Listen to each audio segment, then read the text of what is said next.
Hello, good morning, good afternoon, and good evening, and a very, very warm welcome to the 2023 APPIS Summit. I am Ruth Kuguru, and I lead patient engagement and communications for Novartis, covering Asia Pacific, Middle East, and Africa. And I am also a very proud member of the APPIS 2023 Council. And I am Rod Padua, Chair of the CML Advocates Network, CML for Chronic Myeloid Leukemia, and President of Touch by Max, a CML and GIST advocacy group in the Philippines. I am a council member and a strategic advisor for APPIS 2023, and I'm proud to have been part of APPIS in various ways since it was founded in 2021. And together, it is our absolute pleasure to welcome you all here today as we kickstart APPIS for 2023. We both wear different hats. Ruth works in pharma, but has been a caregiver and patient too. I am an engineer by day, but also a patient advocate.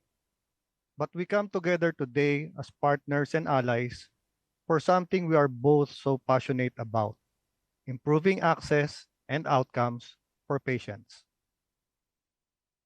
I couldn't agree more, Rod.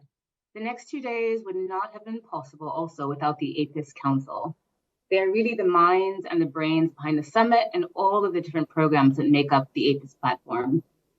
The council has worked together for many months, discussing, ideating, designing the sessions that you'll be attending over the next 2 days. And I'm excited because I'm sure the sessions will enlighten, they will enrich, they will inspire, but almost more importantly, they will empower those practical ideas and solutions that address the many hurdles that we see when it comes to patients in many of our countries being able to access the care they need. So my sincerest gratitude to Rod and each and every one of the council members for your dedication to patients, but also for your wisdom when it comes to the needs of patients. As most of you know, 2023 marks the third year of the APPIS Summit.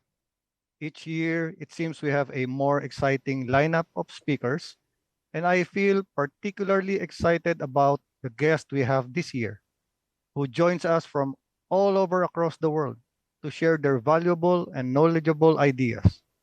I want to take a moment to express our gratitude for your participation, who you are, and commitment to the APPIS community. Thank you. This year, we will be building on the momentum we have established and expanding APPIS beyond just patient organizations to ensure that other critical stakeholders also have a seat at the table. While it would be wonderful to be in person, the APPIS Summit continues to be run virtually. Ruth? Well, it's true, Rod. But you know what I've learned that, being virtual does have its benefits as well. One of the many impacts of the pandemic was how quickly we learned to get to connecting virtually. And that sort of technology has really enabled platforms like APPIS to reach and connect across the world in a way that we would have found much, much more difficult beforehand. So the 2023 summit is today and tomorrow, but APPIS doesn't stop there. It is a year-round commitment to engage, to partner, and to collaborate. So beyond the APPIS Summit, you can see here on the slide, the APPIS platform includes the Summit, the Innovator Program, the APPIS Resource Center, and APPIS X. And this is where countries deep dive on topics like patient involvement in the HTA process and other areas that are really unique in their healthcare ecosystems. And as we know, everyone's healthcare system is different depending on where you are.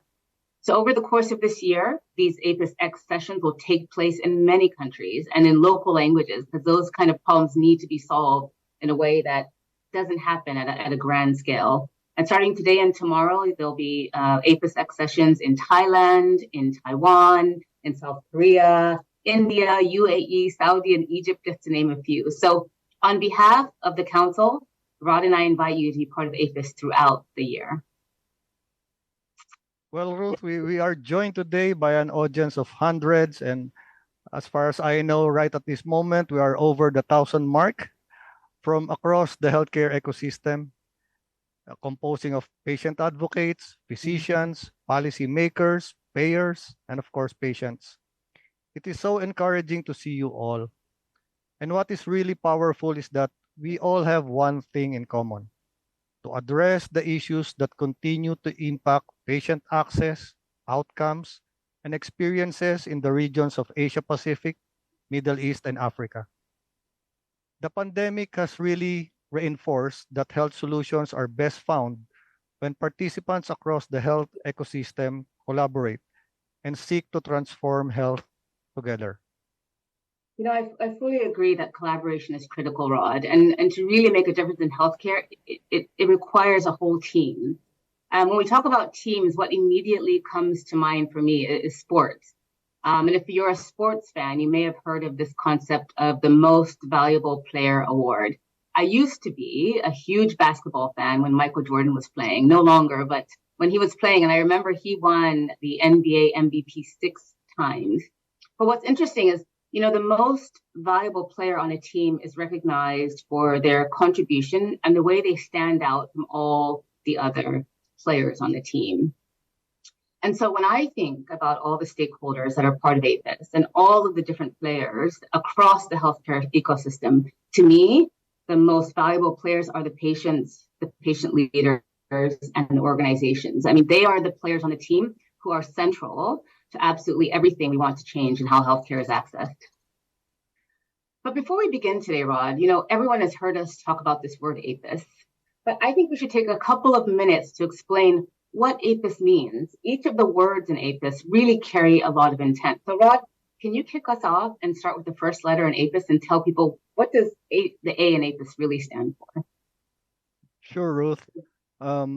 Although we should have done this earlier on, maybe in 2021, but nothing is late. So the A in AP stands for Alliance. We are joined over the next 2 days because we have a shared goal to improve access for patients. We have come together as an engaged community from across the spectrum of healthcare to address common challenges faced by many patient organizations in the regions. This is so that we can share experiences, discuss solutions, and better equip the patient community to be more impactful in the healthcare system. This alliance is made up of so many different stakeholders, and that is what makes it more impactful. We believe we have an enormous opportunity to transform healthcare in the regions by elevating the patient's voice and helping to put it front and center. So how about the next P, Ruth? Thanks, Rod. So the first P in APPIS is for partnership. I mean, through the last few years, we've all seen how partnership across the healthcare system, across society was important for us to get through the worst of the pandemic. And you may have heard that saying that if you want to go fast, go alone, but if you want to go far, go together. And this is extremely relevant to addressing the many barriers that exist for patients in terms of getting access. It's going to take a strong partnership with many different stakeholders, and that's why that alliance piece is super important. But it's also going to take a true partnership that has a long-term view so that we can go far in making a difference. Since APPIS began, and Rod, you touched on this briefly, thousands of people have come together on the APPIS platform to share ideas and to collaborate about how to innovate and really solve for patient needs. This has amazingly included people from more than 60 countries and 400 patient organizations, policymakers, payers, physicians, academics, digital innovators. I mean, it's been pretty amazing to see all of the dedication from many different stakeholders coming together to really look at how we can solve and serve for patients in new ways. 2 years ago, the APPIS Council identified 3 core areas where we wanted to start that we thought would be really important to really address barriers. The first was health literacy. And so today, our speakers will explore a really crucial partnership, and that's between patients and healthcare providers. And we're going to deep dive on how meaningful conversations can close the gap to enable better decision-making. And there's another P. Over to you, Rod. Yeah, the second P in APPIS is for patients. The heart of everything we are talking about today. Patients play an integral role in the healthcare system. For those of you who don't know, my interest and support for patient advocacy began when my son was diagnosed with CML in 2006. I was eager to know more about the disease affecting my son, and Touch by Max Philippines became an immediate source of information and support to me and my family. Health is a very personal journey, and I'm sure we all have our own stories to tell about knowing patients or perhaps being patients ourselves. AP seeks to help amplify patients' voices and make sure they are heard by the healthcare system. So the second theme of APPIS is health policy shaping. And today and tomorrow, the summit will explore how real life or real world evidence can help patients shape the future of health and ensure their voices are heard in the HTA process. Thanks, Rod. And the next letter in APPIS is I, and it stands for innovation. And we think sometimes you think innovation is huge, but it's any kind of positive development, simple or complex, that in healthcare really leads to improvements in health outcomes and patient experiences. One of the goals of the APPIS platform is to really catalyze and scale innovative programs that remarkable patient organizations are leading to really improve access and change outcomes. So I mentioned earlier the APPIS Innovative Program, and this began last year, and it was really designed to recognize and support patient organizations that have found innovative patient solutions and really see how we could partner to help scale them further.